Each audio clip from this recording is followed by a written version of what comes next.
Europe 1, il est 9h03. L'interview découverte de Caroline Roux.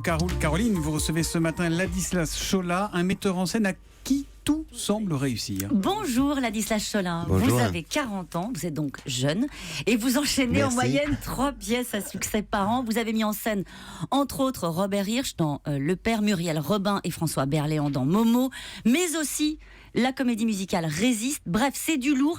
Est-ce que vous êtes devenu le metteur en scène des stars ?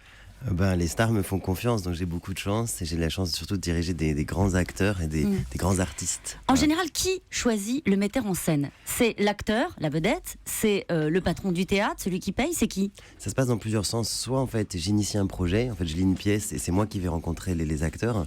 Donc en fait je prends un café, je leur parle du projet et puis je les séduis ou non.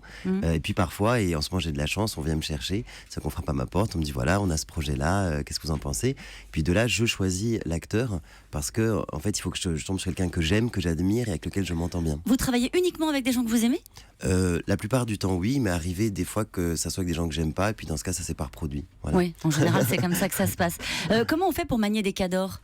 Il paraît que votre méthode à vous, c'est que vous êtes gentil. Ouais, je On peut pense tout que je suis un faire gentil avec gars, la ouais. gentillesse, comme ça, en demandant gentiment. Oui, bien sûr. C'est quand même, moi, je pense que alors, ça n'empêche pas d'avoir quelques coups de gueule. Je dois en avoir un ou deux par an, mais en règle générale, j'essaie d'être à l'écoute des gens qui sont autour de moi. Et surtout, moi, j'estime être un bon metteur en scène quand je parle à chacun différemment, en fonction de leur personnalité. C'est en fonction de qui j'ai en face de moi. Je vais être un peu plus dur, je vais être un peu plus doux. Enfin voilà, je m'adapte. C'est quoi votre truc ? Thomas le disait, en ce moment, tout vous réussit. Vous faites du monde dans les salles, vous travaillez avec les plus grands. Vous avez 40 ans. À votre avis, c'est quoi votre truc ? Je sais Est-ce que vous pas, avez une réflexion là-dessus ? Franchement, non, j'adore mon métier. J'ai commencé dans des tout petits théâtres, vraiment avec très peu de moyens, etc. Puis au fur et à mesure, en fait, je fais que ça, quoi. J'ai monté des spectacles toute ma vie depuis que je suis au collège. Alors justement, vous avez commencé tout petit et vous étiez en réalité au début tenté plutôt vers les lumières. Vous vouliez être comédien, acteur, et puis ça n'a pas marché parce que vous n'étiez pas bon. Enfin, moi, je m'estimais pas bon. Moi, je m'estimais être un affreux comédien. Je me tenais mal. Puis surtout, pendant que je jouais, déjà, je regardais ce que faisaient les autres. Donc, j'étais pas concentré sur ce que je faisais. Et très vite, j'ai compris que c'était pas ma place, quoi, d'être sur le plateau. Par contre, dès que je suis allé dans la salle pour diriger les autres, là, d'un coup, c'était la bonne place, la juste place. Et depuis, vous n'avez plus jamais eu la tentation de la lumière ? Ah non, pas du tout. Ça, j'ai aucun regret par rapport à ça. Je suis tellement heureux de mettre les autres et le talent des autres en lumière. Quand vous avez commencé à Marseille en marge de vos études de lettres, vous faisiez tout avec les moyens du bord. Ça paraît loin aujourd'hui, hein, mais vous mettiez votre famille à contribution. Vous jouiez où ? Pour qui ? C'était quoi le théâtre à l'époque quand vous avez commencé ? En fait, je fais du théâtre amateur. Moi, j'ai jamais fait d'école de théâtre. J'ai jamais été formé en fait pour mon métier. Donc, j'ai commencé comme ça. C'est ma mère on est une famille nombreuse. Donc, ma mère faisait les costumes de mes spectacles, comme elle faisait les costumes de ses enfants, les vêtements de ses enfants. J'ai engagé mon beau-frère pour les décors. Et au départ, c'était une petite entreprise familiale comme ça. Et puis j'ai engagé tous les gens autour de moi, mes potes du lycée pour voilà, avoir ma troupe.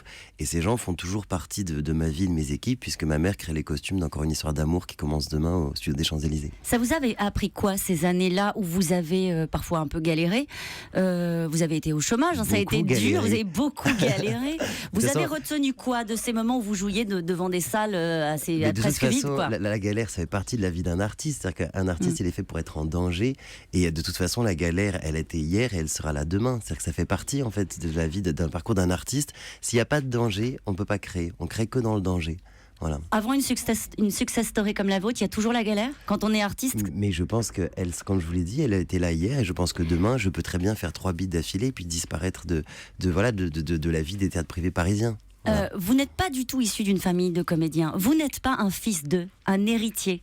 C'est Non. important de le dire ça pour vous ? Oui, en tout cas, c'est une réalité. Moi, quand j'ai commencé à faire du théâtre, je crois que je n'étais jamais allé au théâtre de ma vie. Donc, en fait, j'ai commencé à faire du théâtre en inventant le théâtre tel que je pouvais l'imaginer, en regardant les classiques Larousse, en voyant les photos sur ces classiques Larousse.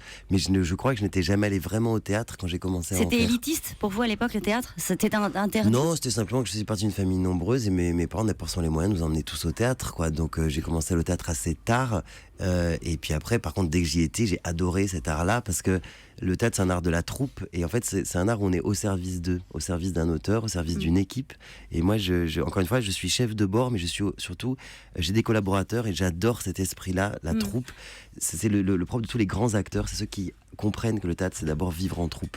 Et populaire, c'est pas un gros mot pour vous? Ah non, pas du tout. Je fais du théâtre populaire et quand je monte la comédie musicale Résiste, qui est à Lyon là, ce week-end, je sais que je fais du grand spectacle populaire et j'en suis tellement fier. Mais quand même, Musset, Hugo, Marivaux, Ionesco, ça vous manque? Bah non seulement ça manque, mais j'y retournerai. Je sais que voilà, déjà j'ai un rendez-vous avec Molière là dans pas très longtemps. Pour quel voilà. Molière? Ça je vous dirai pas parce que c'est en cours de discussion. Bon, voilà. Merci Caroline. Merci. Merci à vous. Ladislas Cholat d'être venue ce matin en direct sur Europe 1. À lundi, Caroline. À lundi.